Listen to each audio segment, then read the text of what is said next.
Buenas tardes, soy el doctor Héctor Enríquez Blanco, especialista de colon y recto. El día de hoy vamos a hablar sobre los factores psicosociales y cómo y cuáles son los más importantes que se involucran en el manejo del paciente con síndrome de intestino irritable.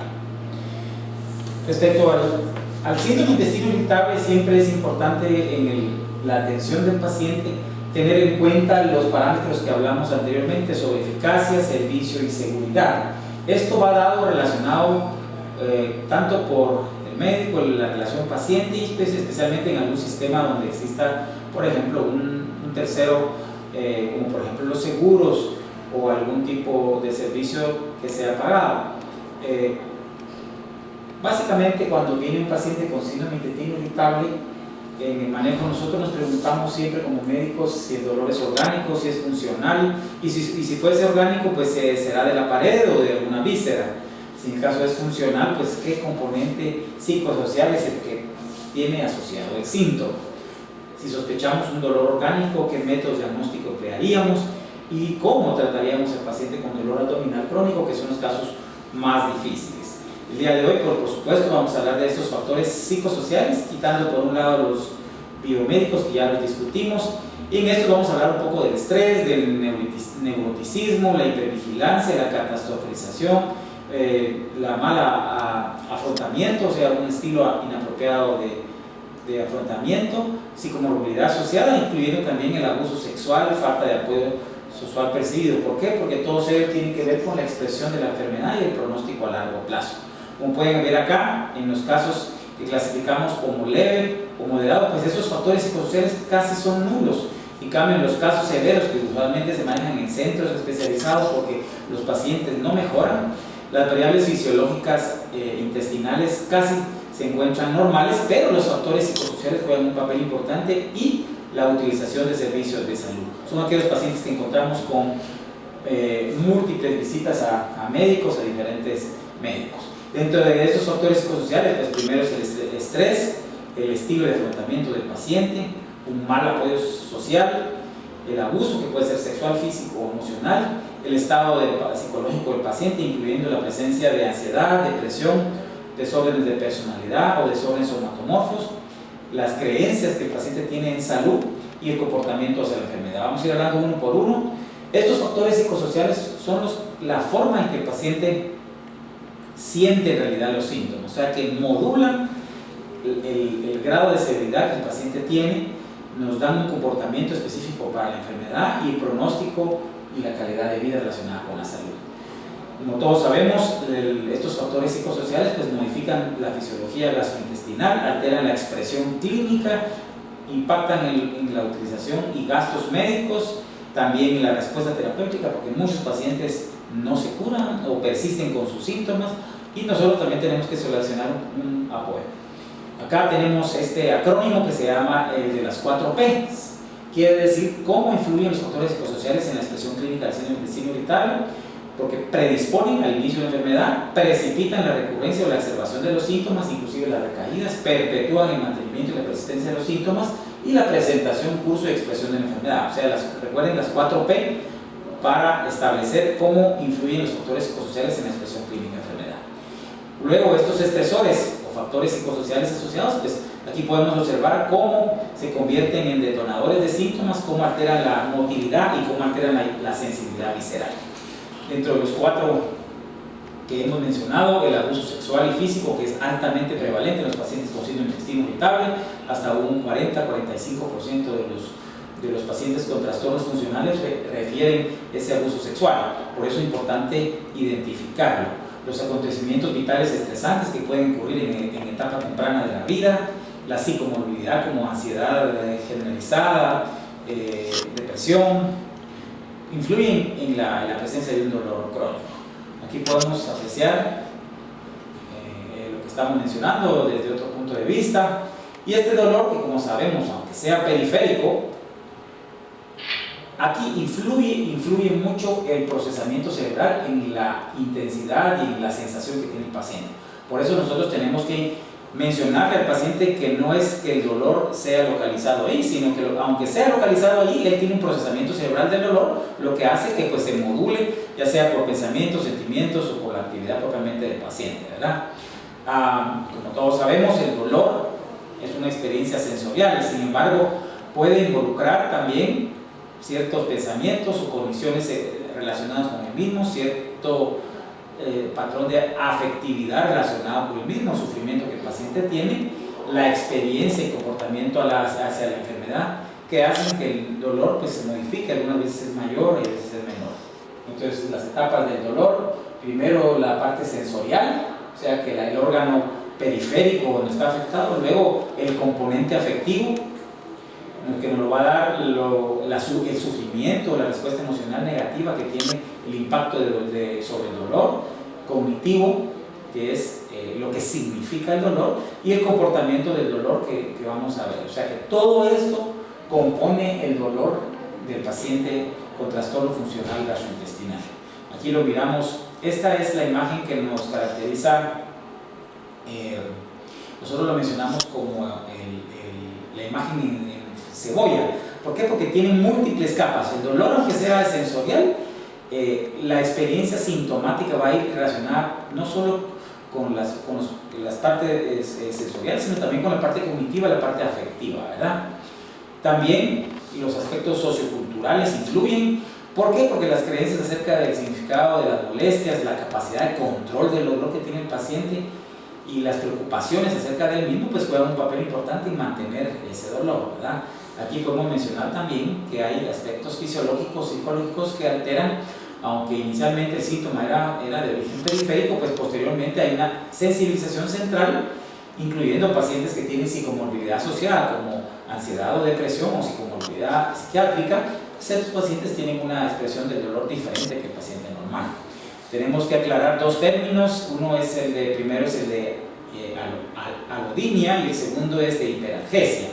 Alodinia se refiere cuando los estímulos no dolorosos son percibidos como dolor.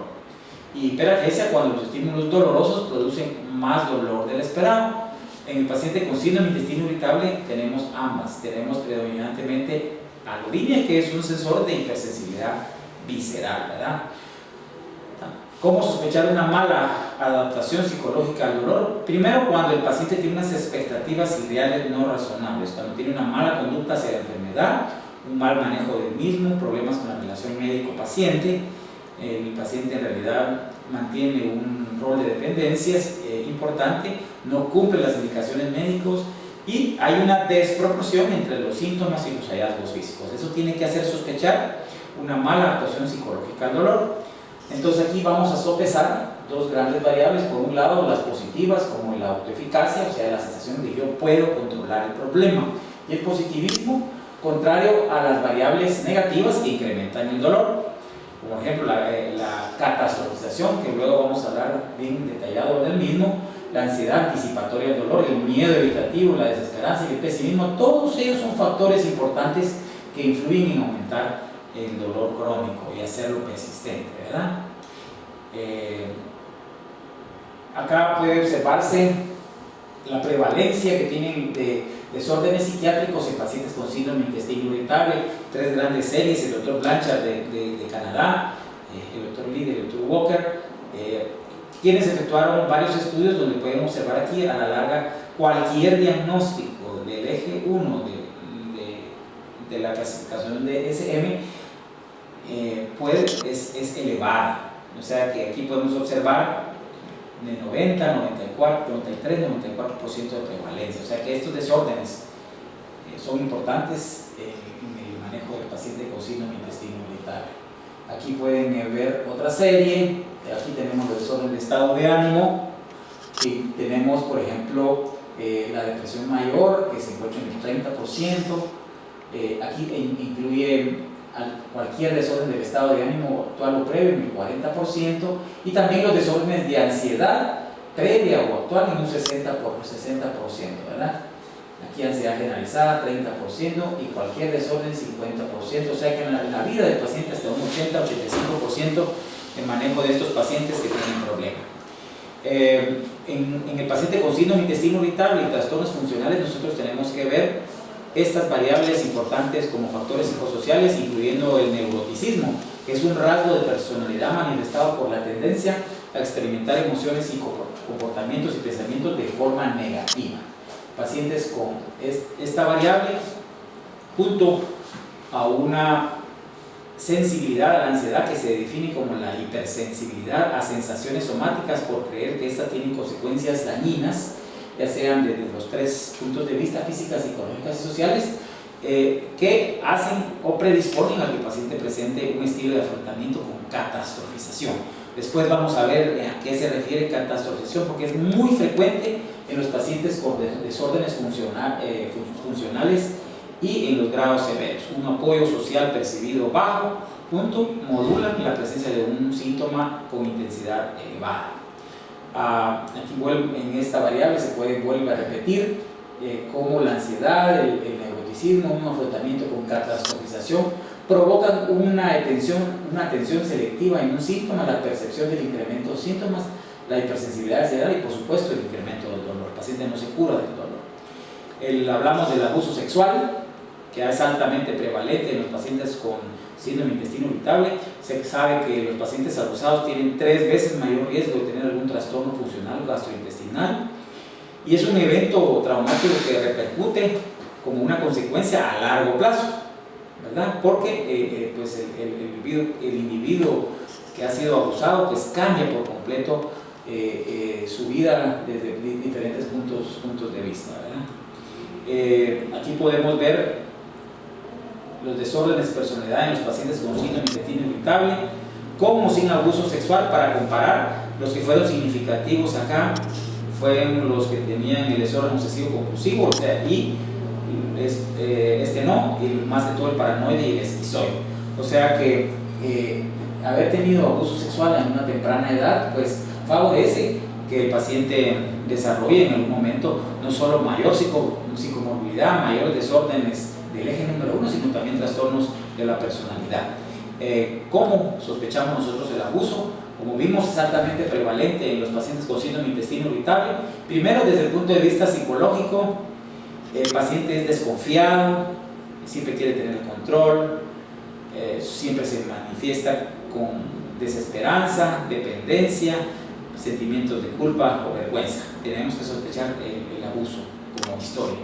Pacientes que tienen desórdenes crónicos, con dolor crónico, algunos desórdenes del piso pélvico, alimenticios, pues tienen mayor frecuencia de tener abuso sexual. Hablábamos de los desórdenes somatomorfos, cuando hay múltiples síntomas somáticos no explicables, desórdenes de pánico, estrés postraumático, depresión severa, ¿verdad? Aquí podemos observar cómo los desórdenes somatomorfos y la presencia de otros síntomas médicamente inexplicables se encuentran más prevalentes en pacientes que han tenido historia de abuso sexual a temprana edad. Bueno, aquí la ponemos. Aquí puede observarse que es más prevalente, pues mayor prevalencia de tener síndrome de fatiga crónica, fibromialgia, dolor de espalda, cuello y miembros en pacientes que tienen síndrome de intestino irritable, ¿verdad? Somatización y síndrome de intestino irritable, aquí tenemos la definición, es altamente prevalente en los pacientes que tienen síndrome de intestino irritable, hasta el 25% de los casos. O sea que nosotros tenemos que tratar al paciente con síndrome de intestino irritable y tratar la somatización simultáneamente. La definición, pues ya sabemos que son múltiples síntomas físicos en diferentes zonas del cuerpo, pueden afectar diferentes órganos, usualmente comienzan antes de los 30 años y pues no existe una situación propiamente explicable de ellos. Hipocondria no vamos a hablar en este momento. Todos estos pacientes con dolor crónico, con problemas a temprana edad, muchas veces manifiestan en lo que se conoce como comportamiento anormal hacia la enfermedad. Es cuando tenemos una desproporción o una incapacidad desproporcionada de la sintomatología que el paciente refiere o a la enfermedad observada. Esa es una cuestión que hay que sospechar. Por ejemplo, el paciente llega con dolor abdominal y uno solo lo toca y grita o tiene algún tipo de reacción con temor, con miedo. Nosotros tenemos que sospechar que haya padecido de un abuso sexual. cuando se le responsabiliza al médico de su salud, especialmente en casos como por ejemplo que el paciente tiene un locus externo, se llama, que siempre él busca un culpable y no se responsabiliza a él por su salud, ¿verdad? Otra de las situaciones también es evitar ir al médico. Por ejemplo, no voy al doctor porque me puede salir algo malo, o sea, tener un temor a visitar al médico también es un comportamiento anormal hacia la enfermedad, ¿verdad? Vamos a ver. Usualmente también los pacientes funcionales, como hemos mencionado, tienen múltiples médicos, son somatizadores y dependen mucho de los sistemas de salud, se preocupan desproporcionadamente por los síntomas, niegan la relación que existe entre emociones y síntomas, no tienen insight, que quiere decir introspección, o sea que de hecho no relacionan alguna situación como ellos responsables de lo que les está pasando, ¿verdad? Y también tienen pensamientos y conductas pesimistas, ¿verdad?